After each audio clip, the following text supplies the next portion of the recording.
Painted, Painless Learning.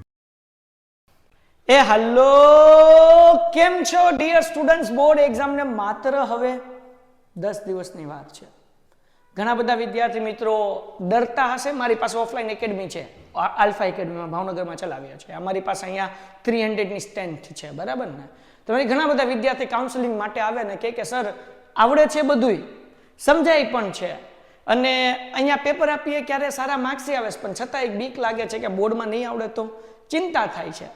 તો બહુ એક સિમ્પલ વસ્તુ કહું, જો ચિંતા તમને થાય છે ને તો બહુ નોર્મલ વસ્તુ છે ને સ્વાભાવિક વસ્તુ છે.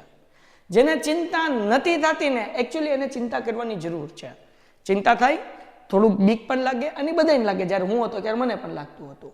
તો એ બીકના કારણે આપણે વધારે સરસ મહેનત કરશું, અને વધારે સરસ મહેનત કરવાની છે. અને આપણે મહેનત કરી તો આપણને સારું પેપર જશે, એટલે ચિંતા કરવાની જરૂર નથી, હે ને? અને ચિંતા થાય છે, it's okay, all is well, બધાને થાય. મને પણ થતી હતી, અને જે જૂના લોકો હતા એમને પણ થતી હતી. ડન છે દીકરા? ઓકે. તો એક આ સ્વાભાવિક વસ્તુ છે. અને છેલ્લા 10 દિવસની સ્ટ્રેટેજી હું તમારા સાથે શેર કરું છું. ને 10 દિવસ જો તમે સરસ રીતે મહેનત કરી તો હું ડેફિનેટલી તમને ડેમ શ્યોર કહી શકું છું કે તમારું બોર્ડનું પેપર બહુ સરસ જશે, જોરદાર જશે, જબરદસ્ત જશે, જકાસ જશે. તો કેવી રીતના મહેનત કરવી જોઈએ, આવો એની ચર્ચા કરીએ. આ વિડીયો આજે અપલોડ થાય છે ક્યારે? 15 તારીખને શનિવાર છે.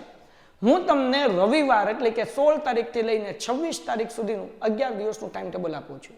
આ 11 દિવસ જે રીતે હું ટાઈમ ટેબલ આપું છું એ રીતના અગર જો તમે મહેનત કરી તો હું ગેરંટી સાથે કહી શકું છું કે તમારું રિઝલ્ટ જોરદાર આવશે. કેવી રીતના? તો શરૂઆત આપણે રવિવારથી કરીએ, એટલે કે 16 તારીખે કરીએ. 16 તારીખે તમારા લોકોને ગણિત એક દિવસ આખો ભણવાનું છે, જેમાં તમારે 7મા ચેપ્ટરથી લઈને 14મા ચેપ્ટર સુધી રિવાઇઝ કરવાનું છે. કેમ કે સાહેબ એક દિવસની અંદર કેવી રીતના થાય, તો એ હું તમને કરાવવાનો છું લાઈવ લેક્ચરની અંદર. કેવી રીતના? ઓલરેડી આપણે ગણિતના 15 ડે 16 શોર્ટ્સ તમારા માટે સરસ મજાની સિરીઝ શરૂ કરી, જેમાં ગણિત, વિજ્ઞાન, ઇંગ્લિશ, સમાજ, હિન્દી અને ગુજરાતી આ 6 વિષયનો આખો સિલેબસ આપણે રિવાઇઝ કરાવીએ છીએ. જેમાં હું તમને કેના ગણિતની માહિતી આપું કે આપણે 11 તારીખથી શરૂઆત કરી હતી, જેમાં પહેલું બીજું ચેપ્ટર કર્યું હતું. 12 તારીખે આપણે ત્રીજું ચેપ્ટર કર્યું હતું. 13 તારીખે ચોથું ચેપ્ટર કર્યું હતું. પછી 15 તારીખે 5મું ચેપ્ટર કર્યું હતું, એટલે કે આજે શનિવારે. અને આવતીકાલે આપણે 6થા ચેપ્ટરથી 14મા ચેપ્ટર સુધી કરવાના છીએ. પણ મેઇન ટાર્ગેટ આપણે 7મા ચેપ્ટર, કારણ કે 6થા ચેપ્ટરનો ઓલરેડી એક વિડીયો લાઈવ કરેલો છે હમણાં લાસ્ટ વીકમાં જ, એની લિંક હું આમાં જોડી દઈશ, બરાબર ને? અને પછી પાછું આપણે તમને ડાઉટ હશે તો હું પ્રમેય કરાવીશ. તો હવે રવિવારે એક દિવસમાં 7મા ચેપ્ટરથી લઈને 14મા ચેપ્ટર સુધી કઈ રીતે કરવું જોઈએ, બહુ સિમ્પલ વસ્તુ, જો ધ્યાન રાખો. પહેલી વસ્તુ, પહેલું ચેપ્ટરથી લઈને 5મા ચેપ્ટરનો સેક્શન એ રવિવારે 9 થી 10:30 વાગે હું તમને કરાવીશ. પછી આગળ આ બુક અને પેન લઈને બેઠી જાઓ અને આ ટાઈમ ટેબલ લખી લો. એક દિવસમાં તમારા 7 ચેપ્ટર ગણિતના પૂરા થશે. પછી 10:30 થી લઈને 12 વાગ્યા સુધી 7મું ચેપ્ટર કરીશું. 8 અને 9મું ચેપ્ટર આપણે કરવાનું છે 12 થી 2:30. 10મું ચેપ્ટર આપણે કરવાના છે 2:30 થી 3:30. 11મું ચેપ્ટર 3:30 થી 4:30. 4:30 થી 6:30 12મું ચેપ્ટર, અને 13મું ચેપ્ટર 6:30 થી 8 લગી કરશું.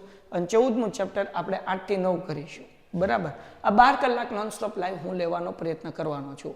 અને જ્યાં સુધી મારી પૂરેપૂરી ઈચ્છા છે કે 12 કલાક હું તમને ભણાવું અને તમારું એક દિવસની અંદર જે છે આ ચેપ્ટર આપણે ફિનિશ કરીએ. ઓકે સાહેબ, આ તો વાત થઈ ગઈ 16 તારીખની.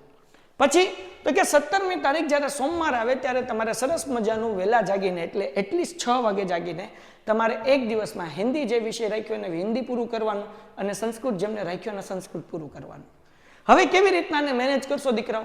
તો કે ભાઈ સવારથી લઈને બપોર સુધી ફર્સ્ટ હાફમાં તમારે ગદ્ય અને પદ્ય હિન્દીની અંદર પૂરું કરવાનું છે, સંસ્કૃતમાં ભાષાંતર કરવાનું છે, શ્લોક કરવાનું છે, એ બધું કરવાનું છે. બપોર પછી વ્યાકરણ કરવાનું છે.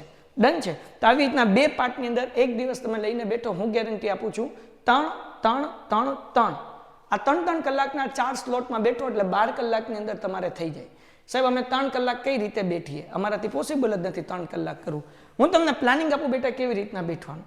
લેટ સે કે તમે 5:30 વાગે સવારે જાગો છો અને તમે 6 વાગે વાંચવા બેઠો છો, તો 6 થી 9 આ પહેલી 3 કલાકથી 9 થી 10 સરસ મજાનો બ્રેક લ્યો. પછી 10 થી 11, 11 થી 12 ને 12 થી 1, એટલે 10 થી 1 આ બીજી 3 કલાક થઈ. 1 થી 2 નો જોરદાર બ્રેક લઈ લો. પછી બેટા 2 વાગ્યાથી લઈને 5 વાગ્યા સુધી બીજી 3 કલાક ફાળવો. 5 થી 6 જોરદાર જબરદસ્ત જક્કાસ બ્રેક લ્યો, અને 6 વાગ્યાથી લઈને 9 વાગ્યા સુધી ત્રીજી 3 કલાક બેઠો. થઈ ગયું. ખાઈ પીને આરામથી સૂઈ જાઓ 10 વાગે, સવાર પાછા જાગી જાઓ એટલે 5:30 વાગે. એટલે આરામથી 12 કલાક ભણવું મેનેજેબલ છે, આરામથી ભણી શકાય. અને ભણવાવાળા ભણે જ છે, અને કેટલા બધા તો એવા છે કે 16 કલાક ભણતા હોય, પણ આપણે 12 કલાક તો ભણી શકીએ. તો આવી રીતના તમારે ઉજાગરો નથી કરવાનું, 5:30 જાગવાનું છે, 10 વાગે સુઈ જવાનું છે, સિમ્પલ. અને તમે 10 વાગે બી સુવો તો 10 થી 11, 11 થી 12, 12 થી 1, 1 થી 2, 2 થી 3, 3 થી 4, 4 થી 5, 7 કલાકની ઊંઘ થઈ ગઈ બાપુ. પછી વચ્ચે કલાકનો 4 કલાકનો તમને બ્રેક મળે છે, થઈ જાય. એટલે કઈ ચિંતા નથી, થોડીક હિંમત રાખીને આપણા કમ્ફર્ટ ઝોનની બહાર નીકળવું જોઈએ. હું 3-3, 4-4 કલાકના લેક્ચર લઈ શકતો હતો, તો મેં મારો કમ્ફર્ટ ઝોન તોડ્યો. ચલો 12 કલાક લેક્ચર લઈને જોશું લેવાય છે કે નહીં, લેટ્સ સી, લેશું, હે ને? ડન છે, ઓકે. ચલો, તો તમારે આવી રીતના 17 તારીખે કરવાનું છે. 18 અને 19 2 તારીખે તમારે વિજ્ઞાન કરવાનું છે. વિજ્ઞાનની અંદર 13 ચેપ્ટર કરવા જરૂરી નથી. હિતેશ સરે વિડીયોઝ મૂકેલો છે કે કેવી રીતના તમે માત્ર 7 ચેપ્ટર કરીને વિજ્ઞાનમાં પૂરેપૂરા માર્ક્સ લાવી શકો. એ વિડીયોની લિંક હું ફરીથી ગ્રુપમાં શેર કરી દઈશ, તમે ગ્રુપમાં જોડાઈ જજો, ડિસ્ક્રિપ્શનમાં લિંક છે. અને એક્ઝામ મોટિવેશન કરીને એક પ્લે લિસ્ટ છે આપણી યુટ્યુબ ચેનલમાં, એની અંદર પણ સમાજ, વિજ્ઞાન, ઇંગ્લિશ, ગણિત, એમાં કયા ચેપ્ટર કરવા, ઓછામાં ઓછા ચેપ્ટર કરવાથી પૂરેપૂરા માર્ક્સ કેમ આવે, કયા ચેપ્ટર ઓપ્શનમાં કાઢવા, એની ચર્ચા કરેલી છે. વિડીયો જોઈ લેશો એટલે તમને ખ્યાલ આવશે કે વિજ્ઞાનમાં કયા 7 ચેપ્ટર કરવા. 7 ચેપ્ટરમાં એક દિવસે ઇઝી હોય એ 4 અને બીજા દિવસે અઘરા હોય એ 3 ચેપ્ટર કરો એટલે BCD ના 56 માંથી 56 માર્ક્સનું તમારું કામ થઈ જાય. હવે હું ઘટે તો જિંદગી ઘટે. મહેનત કરવાનું ધારી લેશો તો 100% પરિણામ મળશે. એના પછી આપણે વાત કરીએ 20 તારીખે ગુજરાતી કરવાનું છે. એક દિવસ, અડધો દિવસ ગદ્ય પદ્ય, બપોર પછી શું કરવાનું, આ 3 અને 6 કલાક ગદ્ય અને પદ્ય, 6 કલાક વ્યાકરણ અને લેખન. 12 કલાકની અંદર મસ્ત પતી જાય. જો તમે બેઠશો તો 100% પતી જશે. આ મેં કરેલું છે, મેં અપનાવેલું છે મારા જીવનની અંદર, અને મને ખૂબ ફાયદો થયો છે આનાથી. નેક્સ્ટ આગળ જઈએ. 21 અને 22 તારીખ આ 2 દિવસ તમારે સમાજના આપવાના છે. સમાજની અંદર 22 કે 23 ચેપ્ટર છે, પણ તમારે 23 ચેપ્ટર પૂરા કરવા નથી. આને પણ તમે 2 ભાગની અંદર ડિવાઈડ કરી શકો. માત્ર 10 ચેપ્ટર કરશો દીકરાઓ એટલે એની અંદર BCD આખો આવી જશે. કયા 10 ચેપ્ટર? વિવેક સરેનો વિડીયો ઉતારેલો છે, એક્ઝામ મોટિવેશન કરીને પ્લેલિસ્ટ છે, ડિસ્ક્રિપ્શનમાં આપેલું હશે. દીકરાઓ તમે જોઈ લો તો તમને ખ્યાલ આવશે કે કયા ચેપ્ટર કરવાના છે. 22 ચેપ્ટર નથી કરવાના, ખોટા માથાનો દુખાવો થઈ જાય અને થાય નહીં. શું લેવા ખોટી મહેનત કરવાની? સમાજમાં માત્ર 10 ચેપ્ટર કરવાના છે દીકરાઓ. આ 10 ચેપ્ટર કરો ને એટલે જગો મગો. ડન છે, ઓકે. 2 દિવસ, કયા દિવસ તમારા પણ છે? 21 અને 22. દેન આફ્ટર 23 અને 24 આ 2 દિવસ ગણિત કરવાના છે. ગણિતની અંદર તમારે માત્ર 7 ચેપ્ટર કરવાના. બીજું, ત્રીજું, ચોથું, પાંચમું, આ લાઈનમાં 4 ચેપ્ટર. બીજું, ત્રીજું, ચોથું, પાંચમું થઈ ગયું. પછી એક 7મું, ઓકે. પછી બાકીના 2 ચેપ્ટર કયા? તો કે શું કહેવાય કે આંકડાશાસ્ત્ર અને સંભાવના, એટલે 14 અને 13 અને 14, બરાબર ને? તો બીજું, ત્રીજું, ચોથું, પાંચમું અને 7મું આંકડાશાસ્ત્ર, સંભાવના. આ 7 ચેપ્ટર થઈ ગયા. 6.1 ને 6.2 આ 2 પ્રમેય કરી નાખો એટલે તમારા 56 માંથી 56 માર્ક્સ ભેગા થઈ ગયા. વિભાગ B આખો આવડશે, C આવડશે, D આવડશે. સમજાણું? તો 2 દિવસની અંદર કેવી રીતના કરાય બેટા? તો પહેલા દિવસે તમારે લોકોને બીજું, ત્રીજું, ચોથું અને 7મું ચેપ્ટર કરવાનું, અને નેક્સ્ટ ડે બીજા દિવસે તમારે શું કરવાનું? આંકડાશાસ્ત્ર કરવાનું, સંભાવના કરવાનું, 7મું ચેપ્ટર કરવાનું, પ્રમેય કરવાનું. વાર્તા પૂરી થઈ ગઈ. સમજાણું કે નહીં? સાવ ઇઝી છે. એના પછી બેટા તમારા લોકોને આ 23-24 ગણિત કરવાનું છે. 25 અને 26 2 દિવસ તમારે ગુજરાતી કરવાનું છે. અને ઇંગ્લિશ મીડિયમવાળા ઇંગ્લિશ કરશે, ગુજરાતી મીડિયમવાળા ગુજરાતી કરશે. આ 2 દિવસની અંદર ગુજરાતીની અંદર તમને ફૂલ કોન્ફિડન્સ આવશે. ને 26 તારીખે મારી હાર્ટલી રિક્વેસ્ટ છે કે 10 વાગ્યાથી 1 વાગ્યા સુધીનો ગુજરાતીનો એક પેપર કમ્પલસરી લખી નાખો. કારણ કે તમારે બોર્ડમાં પેપર પણ આ જ સમયમાં લખવાનું છે. જો આ સમયમાં તમે પેપર લખ્યા તો તમારું બાયોલોજિકલ ક્લોક જે છે એ સેટ થઈ જશે અને તમે સારું પરિણામ પ્રાપ્ત કરી શકશો. ડન છે? ક્લિયર છે? ઓકે દીકરાઓ, તો તમારે શું કરવાનું છે ભાઈ? તો કે તમારા લોકોને 25 અને 26 જે છે એ તમારે કરી નાખવાનું છે. ગુજરાતી મીડિયમવાળાને ગુજરાતી અને ઇંગ્લિશ મીડિયમવાળાને ઇંગ્લિશ. દીકરાઓ, તમારા માટે અમે 15 ડે 16 શોર્ટ્સ આખી સિરીઝ લોન્ચ કરી છે. હવે આની અંદર અમે રોજ 6 વાગે સમાજનો લેક્ચર યુટ્યુબમાં ફ્રી હોય છે, લાઈવ હોય છે, જેની અંદર અમે હરેક ચેપ્ટર આખું રિવાઇઝ કરાવીએ છીએ અને IMP પ્રશ્ન આપીએ છીએ. 7 વાગે હિન્દી અથવા ગુજરાતીના લેક્ચર હોય છે, 8 વાગે વિજ્ઞાનના લેક્ચર હોય છે અને 9 વાગે ઇંગ્લિશના લેક્ચર હોય છે આપણી જ યુટ્યુબ ચેનલ ઉપર.